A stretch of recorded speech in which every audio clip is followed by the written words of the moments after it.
नमस्कार, आदाब, praise the Lord. Divine wisdom truth channel में आपका स्वागत है।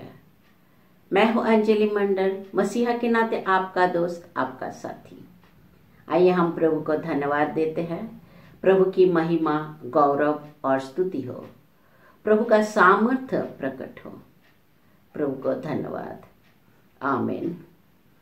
दोस्तों, 2 दिन पहले मैं बाइबल से बपतिस्मा यूहन्ना के मृत्यु के घटनाओं को पढ़ रही थी और ये पढ़ते समय मेरे अंदर से एक दर्द सा फील होने लगा। मैं इस घटनाओं को पहले भी कई बार पढ़ी थी, सुनी भी थी, मगर आज मुझे ऐसा लगा कि इस घटनाओं को आपके साथ भी शेयर करूं, ताकि हम इस घटनाओं से कुछ सीख पाए, कुछ समझ पाए। तो दोस्तों, इस संदेश के अंत तक हमारे साथ बने रहिए। दोस्तों, हम देखते हैं कि मार्क 6 अध्याय 17 से 29 पद में संत मार्क ने इस घटनाओं को बहुत ही अच्छी तरह से वर्णन किया है। तो हम इसे पढ़ते हैं। हेरोद ने अपनी भाई फिलिप की पत्नी हेरोदियस के साथ कारण यूहन्ना को गिरफ्तार किया और बंदी गृह में बांध रखा था, क्योंकि हेरोद ने हेरोदियस से विवाह किया था और यूहन्ना हेरोद से कहा था, अपने भाई की पत्नी को रखना आपके लिए उचित नहीं है। इसी से हेरोदियस यूहन्ना से बैर करती थी और उसे मार डालना चाहती थी, किंतु वो ऐसा नहीं कर पाती थी, क्योंकि हेरोद यूहन्ना को धर्मात्मा और संत जानकर उस पर श्रद्धा रखता था और उसकी रक्षा करता था। हेरोद उसके उपदेश सुनकर बड़े असमंजस में पड़ जाता था, फिर भी वो उसकी बातें सुनना पसंद करता था। आमीन।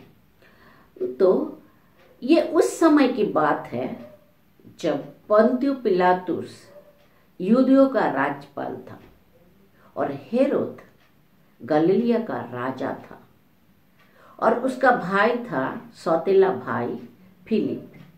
और ये हेरोदियस इस फिलिप की पत्नी थी और हेरोदियस राजा हेरोद की अपनी भतीजी भी थी। और हेरोद ने अपनी पत्नी को त्याग दिया, उसे छोड़कर हेरोदियस से शादी की, जबकि हेरोदियस का पहला पति फिलिप उस समय जीवित था और वो रोम में ही रहता था। देखिए कितना उलझा हुआ रिश्ता। एक तरफ अपनी ही भतीजी, एक तरफ अपनी भाई की पत्नी और दूसरी ओर अपनी बीवी भी। तो उस समय यूहन्ना बपतिस्मा वो एक नबी थे, संत थे, जो ईसा मसीह के आगमन की तैयारियां कर रहे थे और लोगों को बपतिस्मा दे रहे थे। तो उन्होंने हेरोद से कहा कि आपने ये ठीक नहीं किया, आपको अपनी भाई की पत्नी के साथ संबंध नहीं बनाना चाहिए था। और इसके अलावा भी हेरोद जो अन्याय अपराध करता था वो उसके तिरस्कार किया करता था। और इसी बात से हेरोदियस यूहन्ना के ऊपर बहुत ही गुस्सा हो रही थी, वो बैर करती थी, यूहन्ना से नफरत था और इसलिए हेरोद ने यूहन्ना को जेल में डाल दिया और वहां उसे बांध के रखा।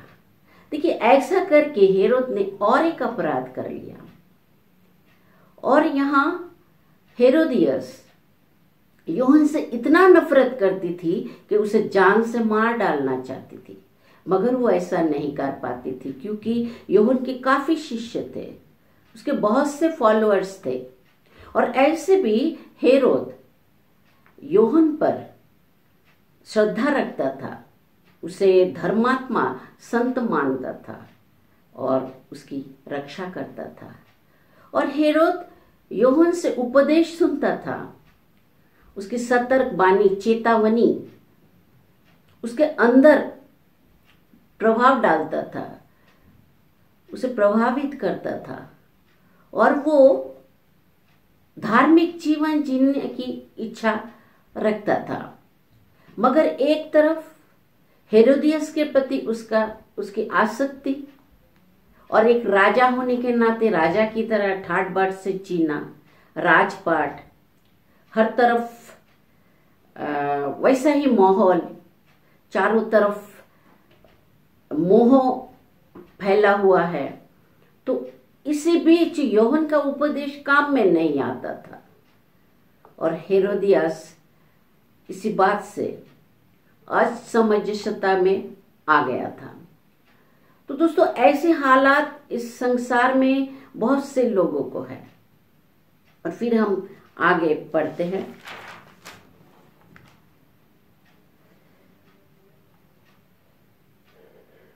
हेरोद के जन्म दिवस पर हेरोदियस को एक सुसमाचार मिला। उस अवसर के उपलक्ष्य में हेरोद ने अपने दरबारियों, सेनापतियों और गलीलियों के रईसों को भोज दिया। उस अवसर पर हेरोदियस की बेटी वे अंदर आकर नृत्य किया और हेरोद तथा उसके अतिथियों को मुग्ध कर दिया। राजा ने लड़की से कहा, जो भी चाहे मुझसे मांगो, मैं तुम्हें दे दूंगा। और उसने शपथ खाकर कहा, जो भी मांगो, चाहे मेरा आधा राज्य ही क्यों ना हो, मैं तुम्हें दे दूंगा। आमीन।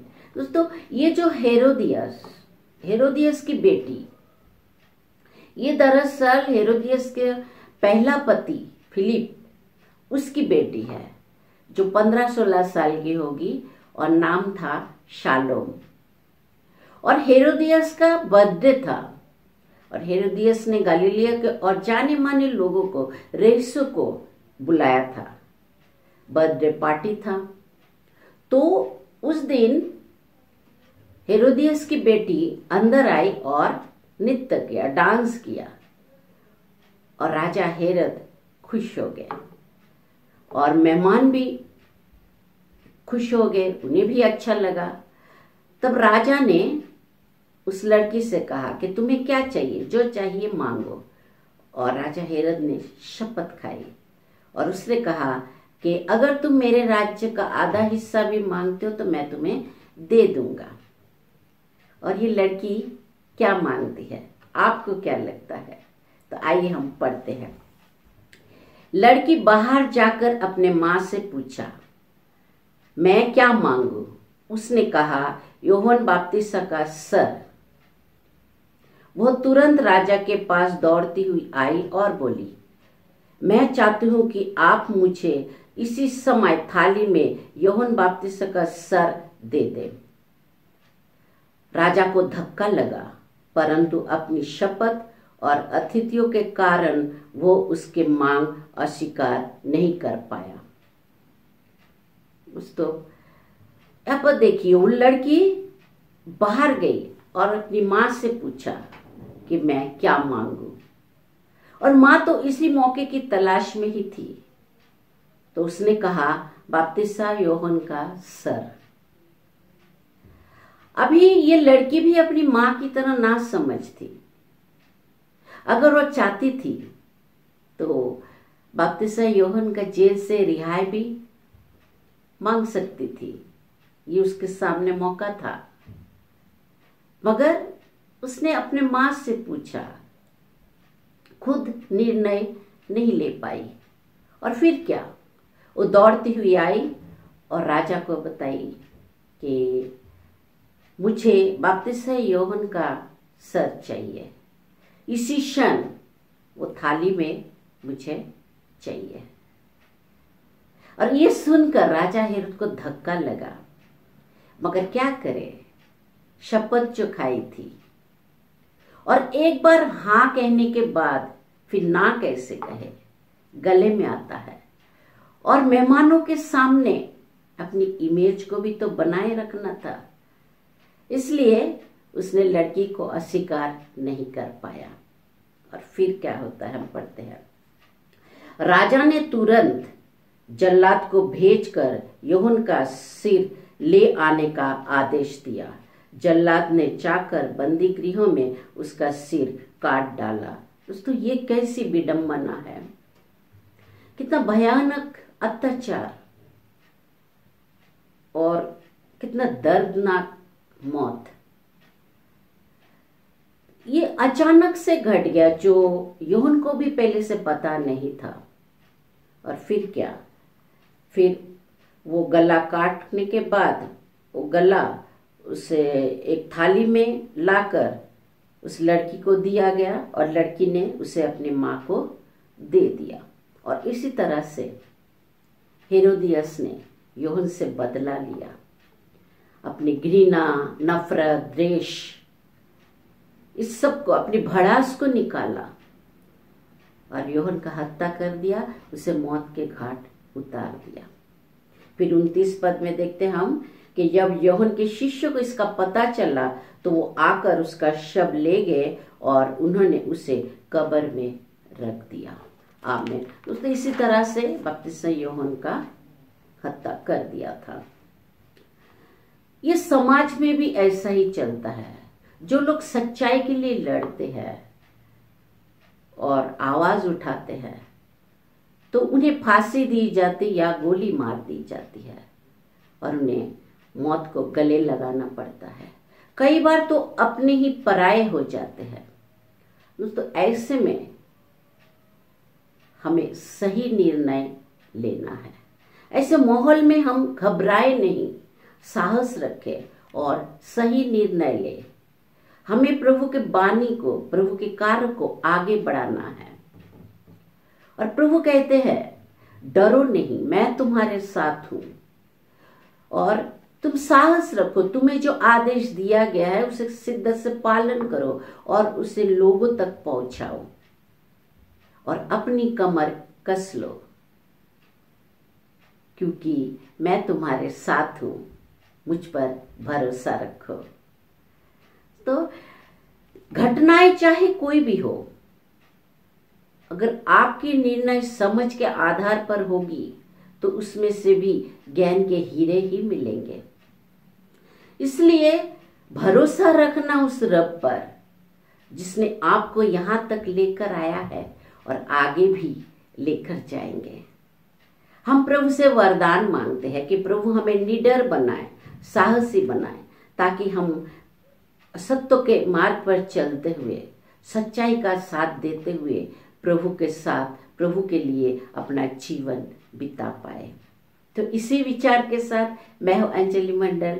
हमारे चैनल को सब्सक्राइब करना, बेल आइकन को दबा देना और इस वीडियो को शेयर जरूर करना। आपसे फिर मिलेंगे, तब तक के लिए इजाजत दीजिए। धन्यवाद, शुक्रिया, जय मसीह।